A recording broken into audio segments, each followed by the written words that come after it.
Hello, Claire. Welcome to the Losses Become Gains podcast. I am so excited to have you here. As I mentioned in the intro, we certainly have a little backstory, but today is all about you. So I'm super excited to dig into this, talk all about your journey, SoulSpheres, all the things. So just thank you so much for being here. Yeah, so good to be here. So good. Well, I love to kind of just start these off with you just telling us a little bit about who you are outside of any loss or grief, or just, we'll get into all of that, but Sure. just tell everyone just a little bit about you and who you are. Yeah. So, such a great question. I'm someone who's trying to figure out what that is. I've never gotten that answer yet. That's so good. Yeah, I like it's funny because I honestly like in what I'm doing, it's been such a challenge for me over the past 6 months since I started SoulSpheres, since I was like, you know what? Because SoulSpheres was an idea that I had 10 years ago, Right. 12, 10 years ago, 11 years ago. In my BFA, like my degree project out of college. And I was walking around with my husband. We were walking the dog. And I was like, man, if I had like done SoulSpheres when TikTok was around, 10 years ago, like imagine where to be right now. And I was like, I should try it. And then I was like, that's insane. I shouldn't do that. I'm doing way too many things. And then within like a week, I was starting it and I was doing it. Yeah. I was like, yeah, we're doing this. And the thing that's been most challenging for me is figuring out my voice and figuring out like, who am I? What is my value? And going like, well, does there need to be a definition? And then it's wrapping in the whole like, okay, well, I'm just valuable regardless of any of it. Forget who I am. Like, I'm just me. I'm Claire. Hi. Yeah. Like, this is it. I think instead of sharing who I am from a what do I do perspective, like I'm professionally in software sales, which is not where my heart lies. I'm good at it, but it's not my, calling. Doesn't really light you up. Yeah, it doesn't light me up. I love the people I work with and all that good stuff. But and I'm starting SoulSpheres and growing that with this jewelry brand that I'm starting, that the pendants weigh 21 grams to represent the weight of the soul, right? For anyone who's tarot obviously knows, but and like, so that's what I'm doing. But like, who am I? Who am I aside from all that other stuff? I mean, I think I'm someone who is really invested in living a life that I really love and living a life that feels good and that helps other people do the same thing. And so being really focused on healing, really focused on my journey in that space. And when I say healing, right, it's healing from stuff that's happened, but like, I think we're all on a healing journey. We're all literally, I had written in a journal entry the other day about being able to remember who it is that we are when we like just first show up. We're little babies, right? And we're just these perfect little beings that don't have any of this crap yet, right? And then we have to spend our whole lives basically unlearning it. So I guess I'm in a process of unlearning and trying to figure out, what does that look like and feel like? And I guess I'm realizing more and more that maybe it doesn't matter who I am beyond just me. Just I am. Yeah. Yeah. I think maybe that's that is all we are, really. We are just beings. And that's like one thing that I love to say is like, sometimes we just need to be. We don't need to do. It's not about exactly what you said, what we do and what we do for our job and everything. And that is sometimes the answer I get on. And that's why I love to open that question up to people who come on the podcast, because I want them to answer however they do. Yeah. But I think that's so beautiful the way you just answered that, because it also gives anyone listening here the permission to just be themselves. But also, I love that you said like, I'm learning, I'm relearning, I'm, rewiring, whatever you want to call it. You're going through this beautiful journey of, I'm going to say trying to figure it out, but like also, when do we ever fully have it figured out? We don't, because we're ever evolving. So like, I love that, because it's kind of like, okay, let's take some of the pressure off. Like, we don't need to have it figured out. But when Yeah. it comes to, you know, the grief and loss space, certainly like there is such a big relearning that has to happen. So as if we're not doing that already, Right.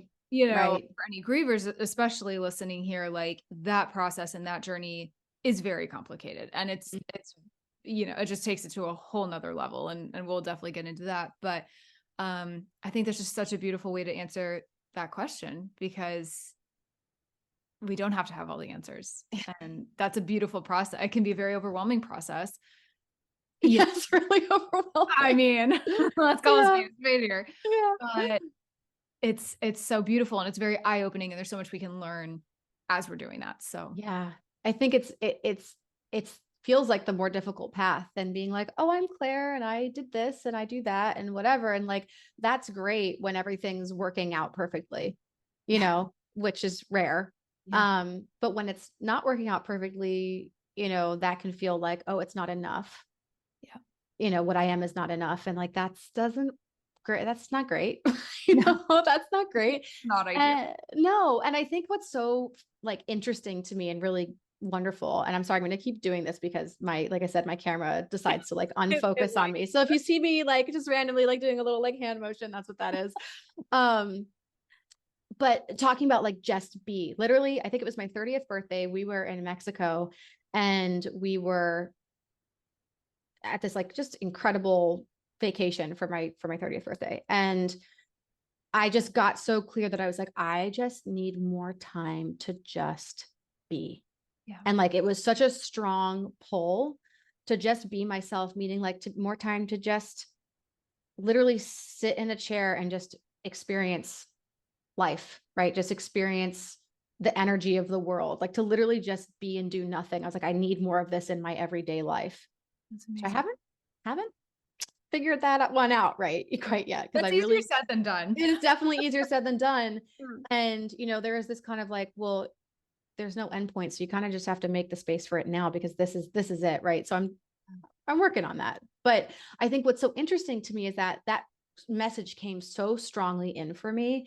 And then since I've started this journey and like the people I've connected with on social media, or just seeing the people that are like coming up, I'm hearing so many people say the same thing about learning to just be. And I'm like, I know this isn't like a new thing. It's not Right. new, Yeah, but we're it's not very bringing this back. interesting. Yeah. But it seems like it's coming up more and more in the collective consciousness Yes. more recently, which is interesting. Yeah, could not agree more. And that's a beautiful like paradigm shift. I think we do need more of that. I think we are like I was recently finished, at least as of the time of this recording, I recently finished a certification to become like a soul purpose and spiritual, you know, transformational life coach. And that was Yeah. that we had talked about was like there is this awakening happening. We are in our own way getting back to our roots, so to speak. And I don't know if that's because of technology or whatever. Like people are kind of like as much as technology has completely taken over in so many ways, I think it has, you know, between that and COVID and all these crazy things have woken us up a little bit to be Yeah. like, I am not good with where things have been or where things are going or whatever. And it's amazing to watch. And it's even more amazing to witness. And that's definitely what I want to get Yeah. into today. That's kind of the premise of losses become gains in a way. Not to, you know, completely, I guess, necessarily uproot your life. It's very much like, okay, how do we move forward after grief? Right. But the principle is the same. It's how do we go from, okay, we're here, we're not living our best, most fulfilled life, whether that's after loss or not, depends on the person. Um, Right. but then, okay, where do we go from there? And Mhm. how do we get there, but without almost kind of like putting pressure on the process? Because like our Yeah. intuition and our guides and all the things like that can take us there if we allow it, if we wake up and listen to it. So I think it's just Yeah. a beautiful evolution that you've been through. And I'd love to kind of get into your story a little bit. We're definitely going to get into SoulSpheres because I think, you know, that is such a part of your evolution and story and waking upness. Yeah, I would say, I would agree on that one for sure. Yeah. And it's such a long time coming too, which is, just so interesting to me also. So with that all being said, whatever you're comfortable sharing here, I know we've shared a little bit offline, but like, just tell anyone listening here, like just a little bit about your journey. I'm not even going to say so much of like grief and loss. I know we kind of talked about this, like on this podcast, we have typically focused on a lot of like deaths of loved ones, these more, I'm going to say the word tangible deaths because I don't have a better word for it right No, now. I think you're right on that. It's just a little more like, okay, this is a physical loss in my life, but you have really been through something so profound in that it's more almost like a little bit of, I don't want to put words in your mouth, but almost like more of a loss of self. And I just really want this episode. I think this episode is so much about that, right? It's everything we've talked about so far. It's like, okay, what do, these traumas or whatever that we go through, and how do we process that and journey through that and take that and move us forward from there. And you have such an inspiring story. So, yeah, again, whatever you'd like to share here. Yeah. So absolutely. So when I was 29, this was how much sooner than that 30th birthday? I was gonna say you've had a lot going on in Yeah. your 20s, early 30s. Yeah. So I mean, I had a whole, I guess I have to back up before then, because I had a whole experience in my 20s. I never had anxiety really as a teen. I had some moments where I was kind of like angsty and like a little bit depressed and stuff, but like I never really had like the kind of anxiety where you have it every day, all the time. Like, no. And it didn't start until I was in my 20s in my relationship. And I ended up started getting anxiety, where I was having anxiety all day, every day, from the second I woke up till like I finally fell asleep, and it was horrid. And I remember driving around one day just going like, if this is what adulthood is like I don't think I can do it. Like I want no part of this. Yeah, I like literally don't, I don't think I can do this. Right. This is what the rest of my life feels like. Absolutely not. And so it really pushed me on a journey. What was interesting is the anxiety that I had, I like projected almost all of it like onto my relationship, which was really not great for my poor husband. It wasn't great for me either, but the gift in that was that had I projected it on anything else, I don't think I would have fought for it so hard. I don't think I would have fought through it. I think because I was so like clearly connected in love with my husband that like, had it not, like, I don't know, had it even been like about my parent, right? Or had I been like, oh, my parents, my problem or something, like, I think I could have had an easier time just like going, well, I'm just going to cut them off. Right. But that's not how it showed up. It showed up in this like very clear, this relationship that's, mirroring you in a lot of ways. And I worked through it. Sometimes it felt like fighting, right? But like I worked through it. And I did that through finding different teachers, through reading different books, like through just a lot of self-help stuff. It's just like anything I could get my hands on that I was like, is this going to help me come to a different understanding of what's going on? And so that was my journey in my 20s. It was a long journey, and I got to a pretty good place before I got married, but I still wasn't like totally there. But like, yeah, like, oh, my 20s was a lot because of this anxiety that was going on. And so I got to a point when I was 29, and I still had a little bit of this kind of just like lingering and kind of like holding on. I was so ready to just be like over it already. I'd been married for like whatever, 3 or 4 years at that point. I was just like, I'm so ready to like let this go. And my friend who had done drugs before was like, hey, you want to do this? Like, it's my birthday. Like, let's do this. And I was like, yeah, you know what? Like, I would love to experience whatever. I thought we were going to take shrooms. Right. I was like, that seems interesting. I want to try that. I'd like never really done drugs before, like pot. Right. And it was the kind of thing where I was doing it specifically to have a moment, to have a consciousness shift and to do it. And I think drugs can be an incredible tool in that way. When they're done in a way that's controlled. Right. I think there's like some, done responsibly. Yes, done responsibly. And really I had gone into it with the intention to do it responsibly. We were going to just be at her apartment, and it was just going to be the two of us having this experience together. And that was it. Unfortunately, it ended up causing hyponatremia in me, which landed me in the hospital without, basically I was in a coma for 24 hours. I don't remember going into it. All I remember is taking the drugs, having the experience, getting to the point where I was kind of like, I'm not having a great time. Something was like just throwing me off. And I remember her like being like, oh, I'm sorry. And that's all I remember. And then I remember like waking up in the hospital and like seeing like things that were going on. I thought I was dreaming. And I got to a point where I was like, wait, this is really happening. I like woke up and the guy was like, oh, Claire, you're here. You did drugs. It was too much for you. I was just like, wait, this is really happening. And again, I said that like probably like 9 times, and to a point where like they were laughing. They were like, you are really here. This is really happening. And I was like, okay. And so then I had to like unwind that a bit. And like, it was so strange psychologically for me, because in the moment, it was just something that it didn't seem real. Mm-hmm. Right. I wasn't there for any of it. Right. And so I had to rewind and come to the understanding that like my poor family and my poor husband had just been going through this for the past 24 hours, not knowing if I was going to wake up, because they were like, because when they asked, they were like, is she going to be okay? They're like, we don't know until she wakes up. Like, we don't know. God. We'll know when she wakes up, if she's going to wake up or like what she's going to be like. And so that was horrifying, obviously. And, it took me probably like a week and a half before I went and saw someone who does like different modalities, but like hypnotherapy is one of the things. She does EFT, and she's a good family friend of mine. And she finally stopped me at one point and was just like, Claire, she's like, I need to reflect something back to you. Do you realize that you've said, I almost died probably 5 or 6 times at this point? There's just like no emotion.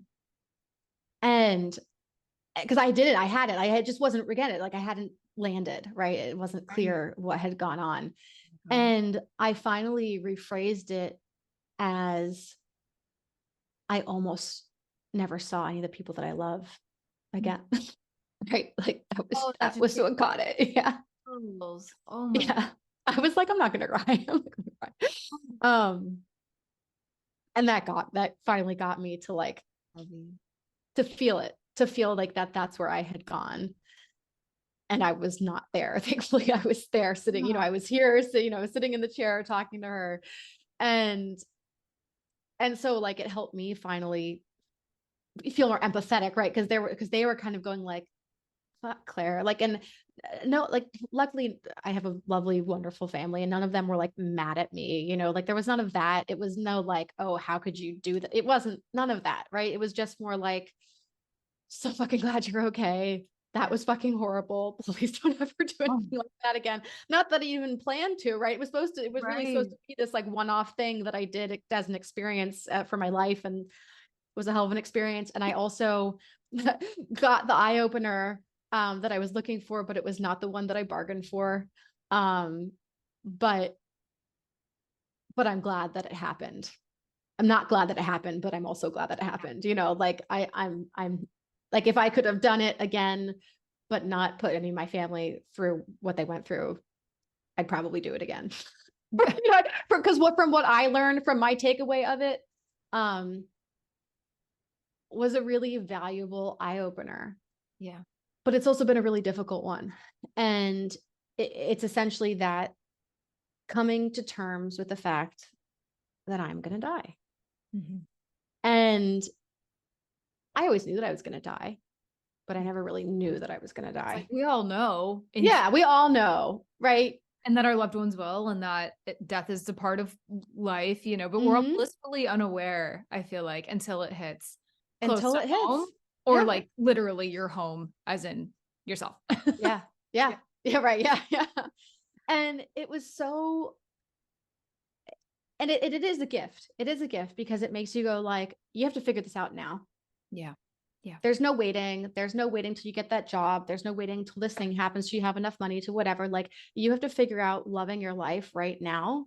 And like, that's something that specifically this past 6 months has started working on me, right? Of trying to make this SoulSpheres and create this business and putting a lot of pressure on myself and just going like, yeah, but like, there's no thing that's going to happen that all of a sudden I'm going to feel fulfilled. Like that's a daily practice of feeling fulfilled and appreciating. And like, my challenges are not looking at my husband every day and going like, when am I going to lose you? Because knowing that he can die, you know, and just feeling like, or my dog, like I at least think about some of my loved ones dying probably 5 to 10 times a day. I probably do. And like a little bit of that's healthy. Like maybe like, you know, once every other day would be fine. Like the amount I'm doing it is too much, right? It's too much to, it's just not, it's starting to distract from the living part. Yeah. And, but what's interesting is that like, I can work backwards from here. You know, I think again, you don't really, you can't know that feeling until you know it. It's not something you can describe to someone else. It's like, you know, it's like trying to describe sight to a blind person. It's just too, like someone can get it, you can try, you can understand, but it's not something that you're going to really fully grasp in the way that it is until you do. Yeah. And so that was very eye-opening, heart-opening, world-shattering, world-building, because it's like, right, it did all these things that were like, it did all these things, right? And it just really shifted everything in a way that makes me appreciate things so much more and really just like go like, this is the juiciness, and to like really just like feel into those juicy moments. But also, you know, that's walking that fine line of being like, this feels so juicy and this is so great. And knowing what that's going to look like on the flip side of when that's gone.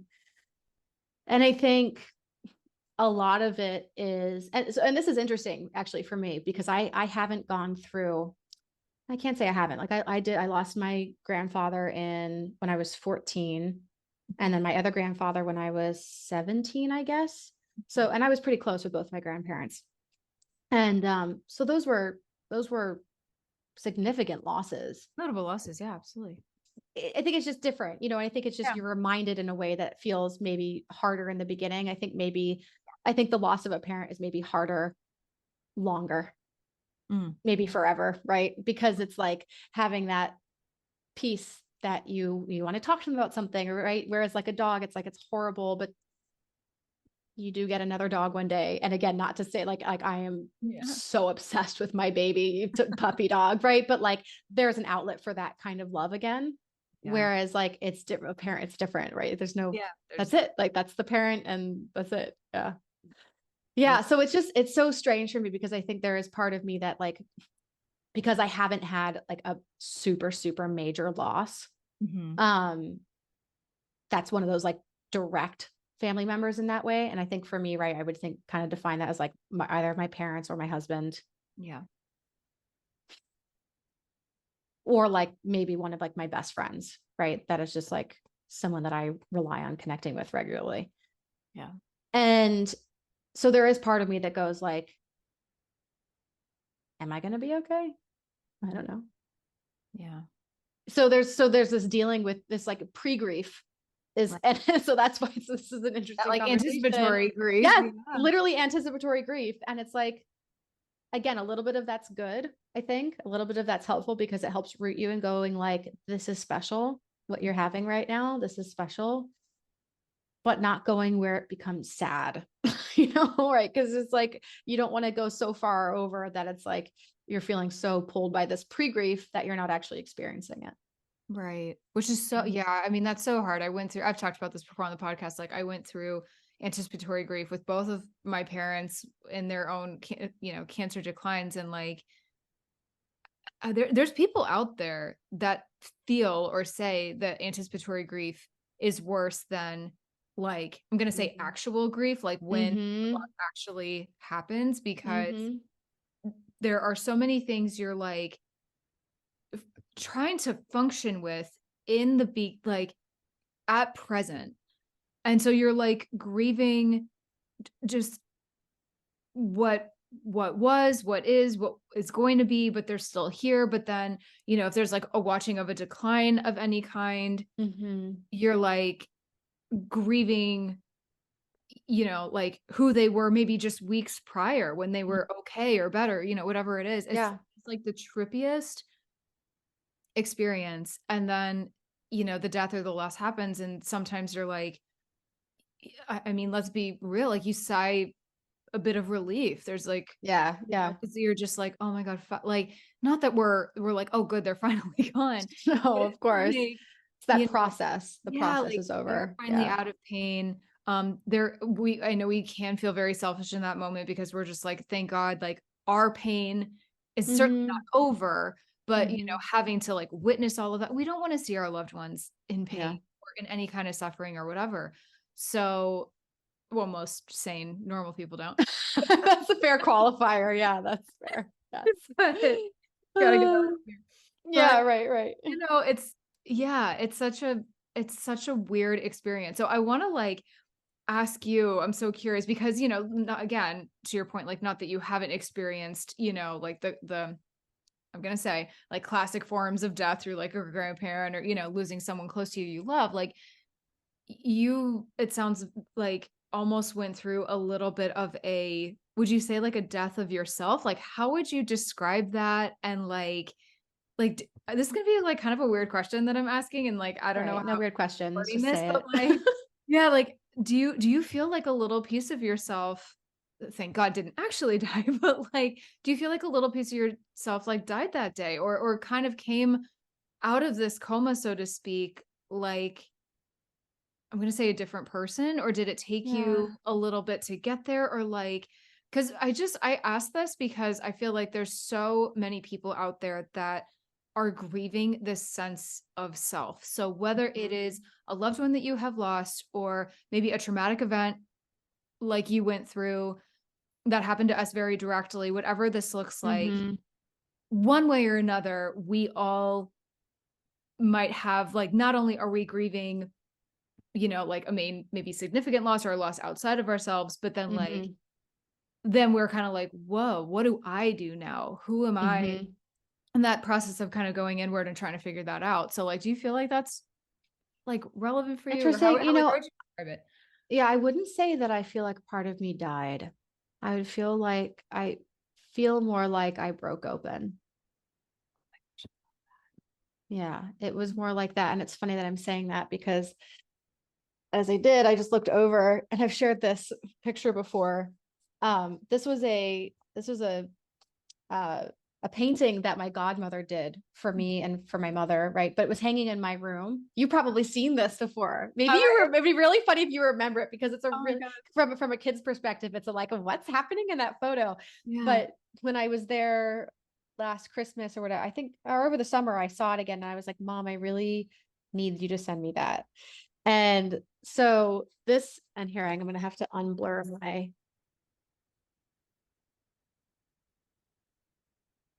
Okay. Oh my gosh.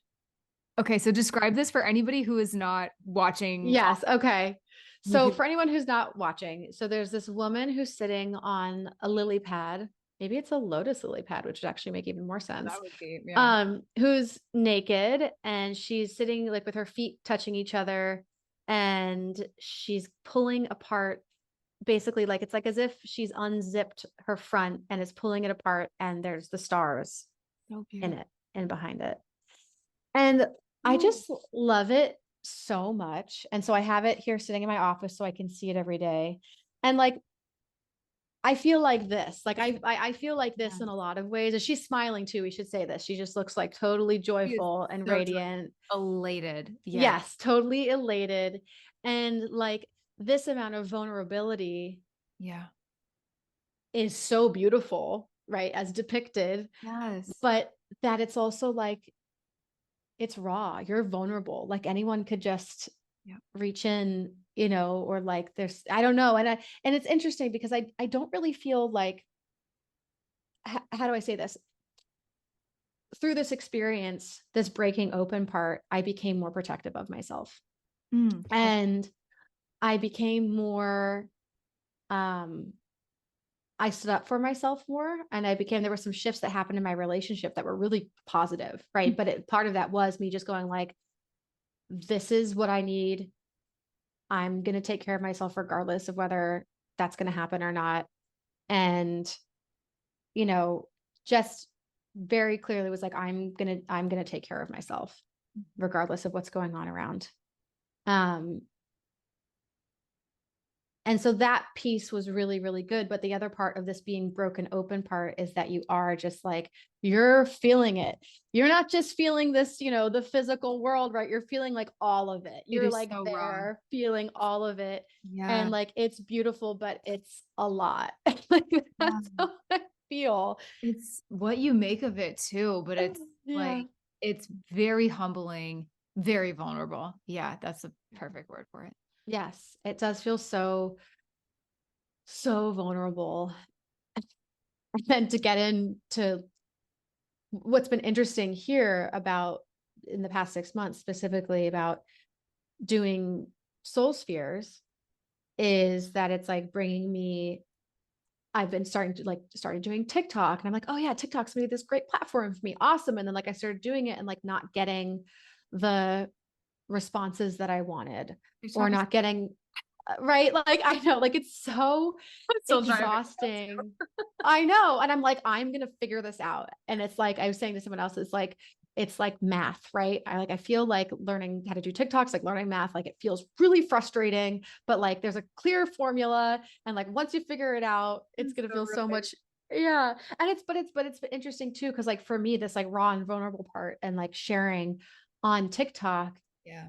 And then kind of like putting yourself out there, but then going like, well, if you don't get enough likes, you don't get enough of this or that, like it, but then is it enough? Like, is it like, are 1 million views going to be enough, or am I still going to feel right? Where does it end? No, right. It's a, like, 100%. And I'm like very clear that this is about me filling myself up and about me being the magic, right? And me just creating the magic for myself and not looking to the outside. I'm saying this really articulately, and that's great, but doesn't mean I've like embodied it yet. Yeah. And that's fine. That's fine. I'm doing a good job. I'm working with a hypnotherapist, which has been love that. Wonderful. Yeah. And it's been a fun project because it's really pushing me into like my next growth phase. I'm like, oh, like 20s was all about, figuring out how to not have anxiety and coming into my own and, being rooted in my own truth and being able to speak my truth and all of that good stuff. And like now my 30s is, I don't know if I can even describe it yet, because I think I'm still figuring it out, but early into our 30s. Okay. Thank you. Yes. Yeah. Thank you. Right. Exactly. Yeah. But in age us.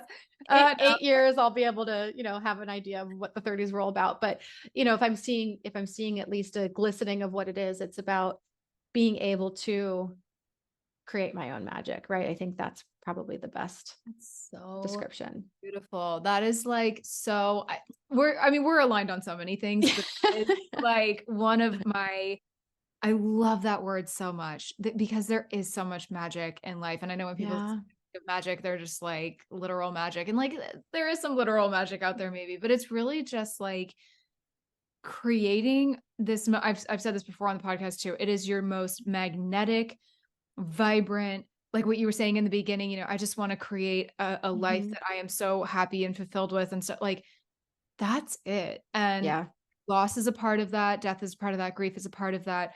Trauma is a part of that. The things that we go through that we did not expect, we did not think was going to be in our plan, never could have seen coming. But, and I won't even get into this on this episode, but, there's so much, I hear so much talk out there as far as like, is this part of your dharma, your soul's purpose, or your journey here? And I know that's so hard depending on where someone maybe here listening is with either their grief or just like where they are in their life. Like that might be too much to hear. So just that. But like, taking a step back and ultimately, like doing what I'm doing what you're doing, being like, okay, what can I learn from this? How can this crack me open? And yeah, that might be a really uncomfortable and painful and triggering and, cringy at times Yeah. process, but like, Cringy. That's such a how good can, word. right? Depending on the day, but like, where and how can we learn from that and, you know, take that with us into this whatever next phase of life that we're in? And sometimes trauma and grief and loss and all of that causes that. It opens us up to things we never thought that possible. I've said this before. I've never thought losses become gains would become a thing. It probably wouldn't if my parents were still here. So Mm-hmm. like, and I've had someone ask me that before, like, and he asked it in a very eloquent way than what I'm about to say, but he was kind of like, do you feel like your parents died or like had to die, so to speak, for you Mm-hmm. to embody Mm. soul's purpose in this lifetime of providing this healing, this grief support, whatever you want to call Mm-hmm. it. And I almost like wasn't even offended by that question. I was like, honestly, yeah, you might have just hit on something there. Yeah. And Interesting. that can be so offensive to people. So I don't want to, if anybody's not in that mindset, don't force it. But after a lot of self healing and self discovery and self education, like it sounds like we've done a lot of the same things as far as like the self help stuff and all of Mm-hmm. like outside of that or any help that you get from someone, like so much of this process is within us. And it is something we have to go inward to do and explore Yeah. and own as part of like, okay, well, I didn't plan on this. I didn't ask for this. This was, Yeah. this was not supposed to happen. Whatever Yep. that we can feel that way. That's valid. Um, but it did. Yeah. So what now? What do you make of Yeah. it? And that all being said, I do want to shift into SoulSpheres. I know you're just talking about it a little bit. So, and I know you've kind of said a couple of little things about it so far, but like take us through that. Like, what is SoulSpheres exactly? What is the why behind it? How did you come to create it? I know you kind of, it's been in the works for a long time, but then Yeah. also like, how did everything that you've maybe been through help kind of birth it into the world Yeah. and what it is now? Yeah. So before we even do that, I need to say about just the last topic, right? About Yeah. like the things happening. And a good friend of mine was saying the other day that she's like, I'm asking the universe, it's not happening to me, it's happening for me. Yes. Right. That piece and going like, okay, well, even if it's really hard, even if it feels like shit, Yeah. it's still it still can be for me in some way if I choose to go down that path and choose Love to that. find Yeah. that part. And that's why with TikTok and with whatever challenges I'm facing, I'm like, okay, this is happening not to me. I'm not some victim of this. It's just happening for me so I can work through some things with myself, whether it is, getting over some ego parts that I have, and whether it's, um, loving the experience regardless of the outcome. That's a big one that I would like to be practicing. Yeah. And so yeah, I'll rewind here and say that we have a family business. We moved down to Florida last March to help my dad support our family food business. And we ran into an issue last October that basically pushed our timeline out like a year. So being me, who like literally can't sit still, and that means that like, oh, even if I have a full-time job, I still need to have like a side job. That's been how I have been for the past 9 years of my life, at least. Yeah. Probably more than that. I feel like I've always been doing more than one job because have just been like on a mission to be self-employed since I graduated college. That is like my mission. I'm working on it. Mm. And so I was sitting idly and I was like, no, I need to put all this other extra energy into something else because like our food business was just kind of on hold in a Mhm. lot of ways. And then I started really working on the SoulSpheres, right, alongside this and showing my process and all of that. And so what they are, and I think I mentioned a little bit earlier, is Mhm. that it's based off of the 21 grams theory that says that the soul weighs 21 grams. That's the weight. And so in my BFA project, my degree project out of college, my thesis was essentially around why are we who we are? And I basically did this in 3 expressions. One was this like wild spine that went like down your back. Okay, you remember pictures of it? Okay. Absolutely remember that. It was stunning. Cool. Yeah. Oh, thank you. Thank you. And so that was just such a fun piece to make. It took me like 100 hours of like actually making it. It was like such a wild thing to do. And yeah, it like had like all the individual pieces representing each part of the spine, and then they like magneted together. And that was cool. So that was expressing that we are who we are because of our physiology, like 100%, right? We are who we are because of that. Yeah. The other piece was the other spectrum was SoulSpheres, which was saying we are who we are because of this soul.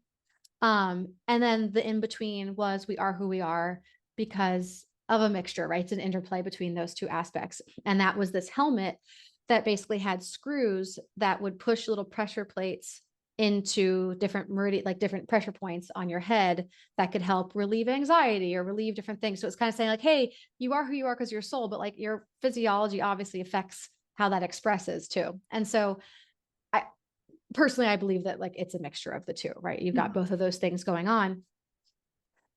Most people don't want to wear a metal helmet though. So I was like, but there was this piece of the SoulSpheres of being able to really honor that part of us, that part that is non-physical. And in my BFA project, they actually weren't wearable at all. They were actually just these plastic 3D printed pieces that had different names on them. So it was basically this little like layout that had all these different names as like the presentation of the 3. And but that they all, weighed the 21 grams, which was cool. Yeah. And so, but then from there, and I don't remember, honestly, it might've been my husband who was like, oh, you should do like a pendant version because the balls, right, they were, 1.5 inches in diameter, because they were the plastic, right? Versus metal, obviously get much smaller. And what's really cool, and I'm sorry, I keep hitting my microphone.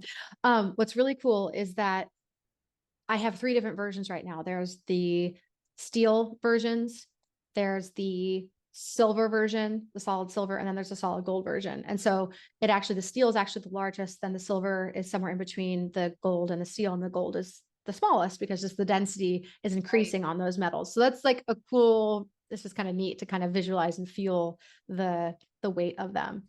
Okay. And so I had really gifted them over the past 10 years. I was making them, I had a jewelry line, but I was in that mindset of not knowing anything about marketing where I was like, oh, if you build it, they will come. And then no one came. And then I was like, oh, it's not working. And then I just didn't do it anymore. It was too expensive. Yeah. And now 10 years later, knowing everything that I know and having all of the, history of everything that I've gone through, whether it was, we ran a film festival and we did all these different things the past 10 years, that I was able to come back to it and say, there's a process here. And I know I can implement that process to actually get it in front of enough eyes to, to get in front of the people who resonate with the message. And but in between now and then, I had gifted them to people who had lost loved ones. And it was just always so impactful to gift, right? Because it's like, there's nothing good to say. There's literally nothing good to say when someone's in pain. Yeah. But it was always so touching, and people were always just like, this is so moving. And like, you need to do this. Like, this is something you need to do. It's so unique. It's so unique. Yeah. Thank you. And I didn't, because it was too expensive. I had too many things going on, what have you. But now the one good thing, having a full-time job affords me, right, is that I was able to put money aside to be able to put into this side project and be able to develop them and develop my packaging and, be able to create it in such a way that I knew that I wasn't going to build it and they were going to come, right? I was going to build it, and then it's going to take me a lot more work to continue building it and like grow it. It's very humbling, this process. Yeah, it really is a humbling process. And, but I do it because of how impactful it is and how meaningful it is to the people who are able to gift it and the people who are able to receive it. And, I haven't sold a ton of them, but for the people that I have sold them to, the feedback that I've gotten has just been so beautiful. And it's been so touching. And like, every time I like read something, that someone just loves it in the way that they do, I'm just like, this is why I'm doing this. This feels so good. My And I why. want to be able to, yeah, this is my why. And I was like, and this gives, and I love that I'm being able to offer other people this feeling, whether it's right, whether they get it for themselves, because what it's turned into, and this is honestly still developing. But what it's turned into is me also, building my Keeping Spirit blog, which is about all the stuff that I learned in my 20s, which is about like how to help with anxiety. Here's the different resources. Here are the things that I do for myself, talking about that, and then pulling in different people who are experts in these different fields. I spoke with a death doula. That was such an incredible conversation. Oh my gosh, like such an amazing conversation. So being able to pull in experts in these different ways, I'm learning something. I'm being able to share this information with other people. And I would love to just keep growing that to be like a resource. And what I'm trying to bridge at this point is how do I bridge this piece that it's like, obviously the SoulSpheres are for people who are grieving, but that they're also for people who just want that memory and not that memory, but like that connection back to themselves, right? And who they are. Beautiful. And realizing that, and I think maybe I need to pull it all from a grief space, because I think what's interesting, and this kind of comes back to it all, and you can't know what you don't know, right? Maybe you'll feel different in 6 months about relating having a dog to a child, right? Or, I agree with you at this stage in the game. I agree with you. And I'll be very interested to see what you think in 6 months from now. But same thing. Like I really believe that we're faced with so much grief. It's not all grief about losing people. I mean, it can be grief. Like we talked about death of self, death of a relationship. I mean, there's so many just right. Absolutely. It's so complex. Yes. Yeah. Literally things ending. Yes. And I think that like we're all faced with fear and grief. Mm-hmm. And being able to know that we can persist and survive through fear and grief. Yeah. And not just survive, but truly thrive with those things, alongside those things, not in spite of them, because they're part of the experience, right? And so I'm realizing that I think that's maybe how I need to have more of my messaging around why does Keeping Spirit, like why does the blog exist alongside this other part? Because it is the beacon in the dark kind of thing, coming from like that sense of it. And that's why I think it's right. It just like aligns so perfectly with your losses becoming everything you were just saying. I was like, preach, girl. Yeah. Yes. Where can I sign up? Like, yeah. So like that feels so good. And I want to just keep building this community of people. This is funny. This was this morning. I was meditating and just trying to do some visualization. And I was trying to like visualize having a ton of money in my bank account. And the reason I care about the money is so I can go buy a farm and grow my own food, right? You know what I mean? It's not there. Yeah. It's not always necessarily, I was talking to another coach, and sorry, not to interrupt you. I'll just say that. It's okay. Yeah. It's like, it's not always about like wanting yachts and Ferraris and all the although I would love a Ferrari, let's be real. But it's like, it's not necessarily about buying all the bags and whatever. It's just about like, unfortunately, there is some sense of abundance that money can give us, and money is a huge source of stress. But at the end of the day, it is an exchange of energy. Yes. So, yes. Oh my God. Yes. It is. I know this is not a money conversation, but it's anyway. I just want to validate that because that's so true, and I know like how much stress money can create on top of our current grief or whatever. So like just having that freedom. I just want to like validate anybody here who's going through. Oh my gosh. Yes. I think so many of us are. I can certainly relate to what you're saying. This overarching, like, okay, understanding kind of like what we said earlier, just, death and grief and all of that, and whatever form it is so a part of life. It is what we choose to make of it. And it is a choice. Like I certainly feel that way. Like it doesn't always feel that way. Certainly in the beginning, there's a lot of confusion and feeling very lost and angry or whatever at our circumstances. Of course, but right. At the end of the day, like we do have this beautiful gift and opportunity to choose to go in a better direction, right? Like we don't have to succumb to it. even though I know it feels like that's the easy choice sometimes. And sometimes we can't help that, especially if it's early on, like that's so par for the course. And I always have to remind myself of that because I've gotten to a very good place in my grief, but Right. that was not always that way. And if I was hearing some of the things I was saying out loud right now, I'd be like, you are absolutely full of shit, this girl. Like, I don't know what she's saying. Unfollow, whatever. Like, it's just like planting these seeds and just instilling that hope. And I certainly think you do that. But then, and this, again, this beautiful like representation of not only just, and what's what I love so much about your jewelry too, is like people can kind of associate it with whatever they want. They can associate it with their loved one if they want. They can associate it with just themselves or with both or whatever. And it's just this amazing physical representation and reminder of like what it is to be here. Like here we are, full circle, yes. right? What it is to be here. Yes, exactly. And what we're meant to do here and what our soul's journey and all of these amazing, empowering things, which doesn't always feel empowering. I know it can feel very overwhelming, and it's, you know, that concept is not an easy one to get to sometimes, but like when you put in that work and when you do that and you really sit and meditate and think on it and all of it, you're just like, wow, okay, there's more here. Like there's a lot more here actually. Yeah, right. Really. I know sometimes it does. It gets to that point. You're like, whoa.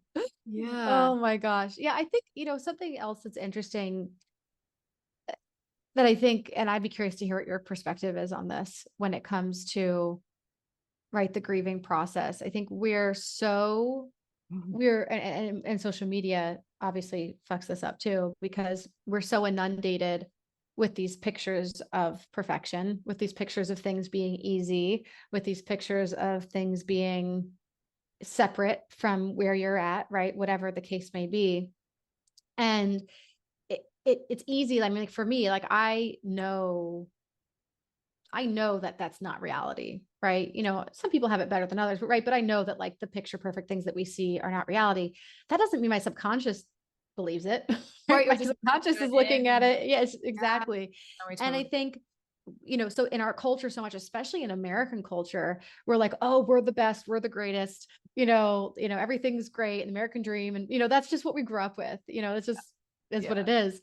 But so when things come up in our lives that are hard or quote unquote bad, we go, oh my God, what's wrong? Yeah. And it's like, nothing's wrong. This is just the way that life is. And I think it's so funny that growing up, my parents never said, and I know, I'm sure some people's parents say this, but my parents in the growing up that I had never said life is hard. Life is painful. That's okay. You know? Yeah. You best believe I am saying that kind of thing to my kid. Yeah. Like, we're not expecting expectations. Yeah. But like we're not expecting things to be perfect, but can you create magical things? Can you create incredible things in your life? Absolutely. Is it going to also come along with difficulty and hardship and other things too, that you're going to work through? 100%. But those are going to be amazing lessons if you let them be, right? Being able to like create that kind of expectation. And I think, right, I know I have it for myself when things are going wrong. It's like, well, why is this happening? This is par for course. It's just what happens. Like shit just happens, but also amazing, beautiful, incredible things also happen. Yeah. And so I think, especially with grief, you can go like, well, this is horrible. Why is this happening to me again? Like, why is this happening to me? Why is this so bad and wrong? It's like, well, no, it hurts, but it can hurt and be painful and also be good, even good. Totally. Even good, right? No, it's so simple, but so true and so impactful. And whether we choose to believe this or not, are I'm not going to say like selfish beings, but we tend to make things about ourselves. Sure we are. Of course we are. Guess what? Sometimes it's actually not about us. Sometimes there's no reason for things. Sometimes shit just happens. Sometimes parents get sick, or we have really traumatic events, or hi, welcome to life. So and it's tough. There's so much conditioning with grief that it depends on who we were raised by. I mean, there's another rabbit hole I could go down. Right. As to why people process or don't process grief as they do. But I think that's what's so amazing and beautiful about this space. And I have people ask me all the time, they're just like, how are you like in the grief and death space? Like, isn't that depressing? It is so far from depressing. It's actually the most inspiring thing I've ever done with my life. Oh, I love that. It's like, you never know, right? It's all about, like you were saying earlier, opening our heart and our minds and our souls and cracking ourselves open. And I just love how full circle this conversation is. This is like lighting me up so much, but it's so true. And it's so complex, but it's so simple. It's so simple. And honestly, I think that we overthink a lot of this. And I think that's part of like what I'm doing right now is going like, oh, I'm trying to figure this out. And it's like, you don't have to figure anything out. Right. You literally don't have to figure anything out. Just do the thing you want to do. Just be the thing you want to be. There's nothing to figure out. Everything's great. Just keep doing it. Just keep loving it. Just keep doing like, this is it. Like there's literally nothing. And right. And I think if you think about this from like a child, like, are there things that you have to learn for like the life stuff? Yes. But when it comes to ease, I don't think that there's anything to learn other than just let it be easy. Yeah. And that's just getting out of your own way. Yes. Beautifully said. Yeah. And I think if we're like living in alignment and when we really discover that, and there's no going back after that, like you are just not the same. So I just implore anybody listening here today, like dig into that a little bit today, or meditate on it, or journal about it, or whatever, like envisioning your happiest, healthiest, best, most vibrant and beautiful life, like high in the sky things. Like, what would that look like for you? And then, sure, it takes some tangible work sometimes, but then it's also like, okay, how can you start embodying that? And then there is almost like a little sense of like, if you build it, they will come sort of thing. But it's like you're attracting that. You're living in that like higher brain, higher frequency thinking. And no one can take that away from you once you're there. And once you start living into that and tapping into that. And that's literally the magic. The magic is not getting the thing, not getting the external thing. Yeah. Because the truth is that the external thing may never look like what you imagined it to look like. But if you're anchoring on the feeling of gratitude and loving your life and doing that as much as you can in your life right now, you're doing it. It's already happening. Exactly. Nothing else has to happen. Right. And we just have to take a step back and realize that sometimes, and that's hard. And it's not always easy to be self-aware in that way. And so I'm not saying at all that this is easy. No, none of this is easy at all. And like, I certainly have not figured out the implementation of it. Like I know what I'm saying is correct. Right. But I still am 100%, having to figure out how to do that on a daily basis. Cause it's a practice. It's literally a practice. It's literally something. And I think it's a self-awareness practice.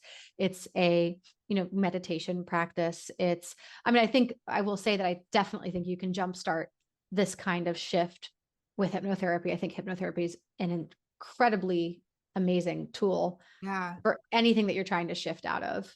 And I've definitely used it to my benefit at a number of times. And something I would love to do. So it's another long-term goal of mine is to become a hypnotherapist. Like, did I say that? I don't think I said that. No. I said that to someone else today. So I would love to do that. And so what's kind of neat, the universe. Yeah. Putting it to the universe and part of me doing SoulSpheres right now and building that community.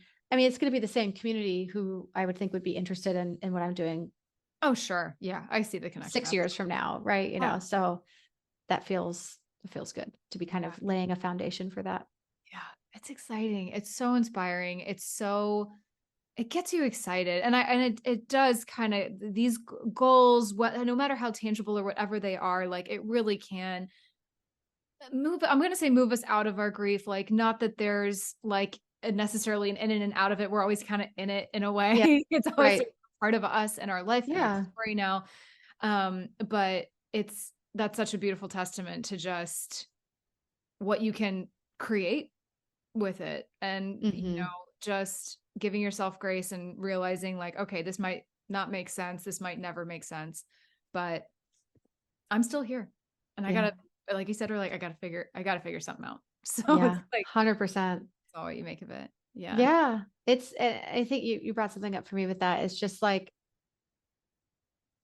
the creation of SoulSpheres, because I never really did say that about, there was this impetus for me kind of feeling like I was sitting idly, which is hilarious because I was not idle at all. But there was this part of wanting to come back and own more of the spiritual side of myself Wow. outwardly and start and I before I took the job that I'm in right now, I got really clear that I wanted to do something that had to do with healing. Mm-hmm. That was very, very clear for me. And I didn't fulfill that with the job I took. Um, but I'm fulfilling it in this way and growing it out in that way. So that feels correct and like me on my soul's purpose. And then removing the ego part, which is like, well, I'm not the only person that's doing that, and that's okay, right? This is a collective movement of, Yes. people who are wanting to be awake and wanting to help people and wanting to move into this space that is Yeah. authentic and raw and delicious and all that Yes. good stuff. So juicy. Yeah. Yeah. There has to be more than one of us. But what's so beautiful about Right. this, I'll just end by saying this, is like we we all bring our own little secret sauce and ways of talking about things and thinking about things. And we don't all do TikTok's the same or Reels the same. Right. Or Right. like, so when Yes. people are absorbing this and seeing it in a bunch of different ways, like that's good. And so like Mm-hmm. there is, I get it. There's so much imposter syndrome out there. There's so much like comparison. I am so guilty of it. I do it all the time. Uh-huh. Oh my God. Don't fall prey to it, right? It's so hard. So social media is a whole nother story.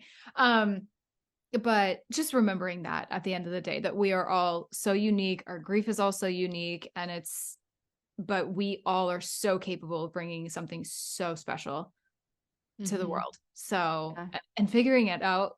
Yeah, it sounds overwhelming. It can be overwhelming. It's just like, okay, what's my soul's purpose? I don't know. Mm-hmm. But it's like, but also don't put pressure on it though, right? Like there are ways Right. you can guide yourself. There are ways you can tap into that, but Yeah. it is a really beautiful journey. So with that all being said, I have one last question for you, and I always love Yeah. asking this, just to kind of wrap this up. What does finding gains from your losses mean to you? And again, you can say loss however you want Mm-hmm. to see this here. Yeah. I mean, I think it goes right back to what's the universe doing for you, Mm-hmm. not to you, right? It's how do you say, well, what's coming out of this that I'm going to create? What's coming out of this? What is this loss opening up space for? Yeah. Oh, I love how you just said that. Because Yeah. even though it's painful and it's a loss, it does open up space for something else. Yeah. And what is that? And that's a whole creative opportunity to find something else. And like, and I can sit here and I can imagine to your point of like kind of like thinking from the viewer, the listener's perspective, going like, well, I just lost my mom. I'm not going to get a new mom.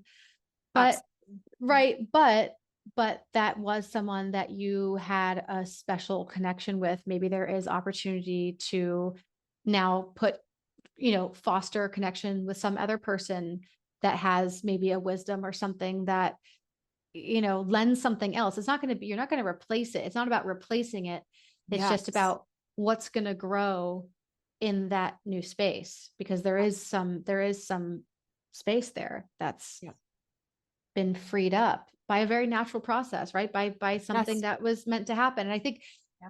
to say that too, right? Like with culture, our culture too, we don't talk about death in a way that is embracing it. We're so You can death averse. you can embrace death. You can, like, it's not, Yeah. and when you do, and I think I said this to you on the phone when we had spoke, that my dad and I had Mm. um had went to a lawyer and set up a trust for him. And so that when he passed away, it just makes that whole financial transaction so much So smart. easier. Yeah. And having these conversations with him about him dying, He's not actively dying right now. That's not something like, we're not like, oh, he's in the process, he doesn't have anything that's terminal.